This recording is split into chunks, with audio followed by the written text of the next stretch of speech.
The year is 260 BC. China is not a country. It is a wound. 7 warring states carve each other apart like starving wolves, and none are hungrier than the rising power of Qin, a kingdom whose generals believe mercy is weakness and whose kings believe the world is theirs by destiny. Across the mountains lies their rival Zhao, the only state stubborn enough, proud enough, and desperate enough to stand in Qin's path. Between them sits a quiet valley called Changping, a place where farmers once traced plows through rich soil, a place where children once played by a winding river. By the end of this story, that river will run dark, the earth will drink more blood than water, and 450,000 men will vanish so completely that even the crows refuse to return. If you think you know brutality, you haven't stepped into Changping. Here on Crimson Historians, the forgotten dead still speak. Let's walk into the valley they never left. To understand Changping, you must understand the general who would define it. Bai Qi, the human butcher, Qin's undefeated commander, a man whose campaigns left entire regions silent for decades. Opposing him is Zhao Kuo, son of a revered general. Brilliant in theory, disastrous in practice, a man who learned war from scrolls, not scars. When Zhao Kuo is placed in command, one of his advisors writes, "He knows every battle in history and has never fought one." That sentence becomes prophecy. The armies converge in the valley of Changping. Qin, 600,000 men; Zhao, 450,000 men, almost 1 million soldiers facing each other across a narrow strip of dirt. For the first weeks, neither side gains ground. Zhao Kuo orders massive frontal assaults. Bai Qi watches, waits, and bleeds Zhao dry. Then Bai Qi does something no one expects. He disappears. Not the man, the army. Using ravines, forests, and night movements, Bai Qi pulls tens of thousands of soldiers out of sight. Zhao scouts return and report. "Qin is retreating. They fear us." Zhao Kuo smiles. But Bai Qi isn't fleeing. He is circling. On the morning of the 45th day, Zhao Kuo orders a massive attack to break the fleeing Qin forces. The Zhao army pours into the valley like water. They don't realize they are stepping into a bowl. Then the hills explode. Bai Qi's hidden forces slam into their flanks, then their rear. The Zhao army tries to turn, but it is too big, too slow, too tightly packed. By noon, Zhao is completely encircled.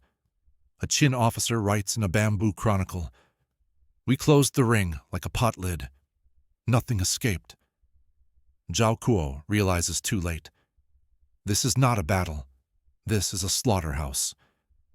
Zhao's encircled army digs trenches, builds makeshift walls, fights like cornered animals. They expect Qin to attack. But Bai Qi never attacks a trapped enemy. He waits. The Zhao soldiers starve. They run out of arrows. They drink river water fouled with corpses. They tear bark from trees. They eat leather. Then they eat something worse. A Qin spy report claims they boiled the flesh of their own fallen so the living could fight another day. By day 30 of the encirclement, Zhao Kuo orders a breakout. He leads it himself. He is shot through the chest with 3 arrows and dies in the dirt. His army sees the banner fall. Hope dies with it. The Zhao commanders negotiate their surrender. They assume their men will be enslaved or conscripted. They are wrong. General Bai Qi rides out to meet the surrendered troops. He looks at 450,000 starving soldiers kneeling before him, and he makes the decision that will stain Chinese history forever. "Take them," he says. No one understands at first. Then the Qin soldiers begin separating the captured men into long groups, 10,000 at a time, and marching them toward hills outside camp. The Zhao officers ask, What fate awaits them? A Qin officer answers, a fate your king chose when he challenged Qin. What happens next is not a battle. It is administrative killing, efficient, silent, relentless.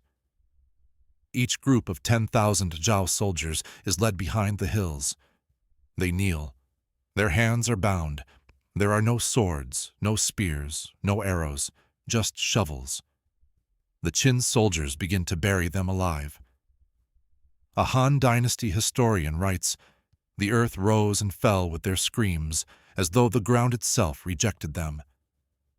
Group after group is buried until the hills become mounds, mass graves so large that travelers centuries later mistake them for natural hills. In total, 450,000 men killed in 3 days. No ancient battle anywhere on earth comes close. When Qin soldiers return home, many do not celebrate. Some refuse to speak, some abandon their posts. Some wander the countryside claiming the dead still follow them. One soldier writes, the sound of earth falling on living men has no echo. It swallows itself. Even Qin's king hesitates when he hears the numbers. Is this victory? He asks Bai Qi. Bai Qi answers, it is peace, bought with silence. Historians still argue about that sentence, because Bai Qi was right. For Qin, the road to unification began at Changping. But so did something else, a scar across the human record. Changping is not remembered for tactics, though Bai Qi's trap is still studied. It is not remembered for strategy, though the encirclement changed warfare. It is remembered because it is the closest the ancient world came to industrialized killing. No myth, no exaggeration, no metaphor. 450,000 men died because one general decided their lives were inconvenient. The earth around Changping still yields bones. Farmers still unearth skulls after heavy rains. Archaeologists describe entire layers of soil made of nothing but crushed human remains. A modern historian says, Changping was not a battle. It was extinction by calculation. And that may be the most terrifying truth of all. War isn't always chaos.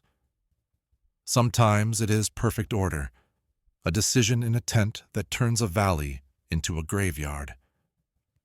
After Changping, Qin rolled across China like a storm. Within decades, they unified the warring states and created the first Chinese empire. But ask anyone who studies the Qin dynasty where that empire truly began. Not in a coronation hall, not in a treaty, but here, in a valley where the dead outnumbered the living, where horses refused to walk, where the soil turned dark for generations. The empire rose on a foundation of bones, and those bones have never stopped whispering. If stories like this remind you why history must be remembered, especially the parts the world tries to forget, subscribe to Crimson Historians, because the dead at Changping were meant to disappear. You just refused to let them.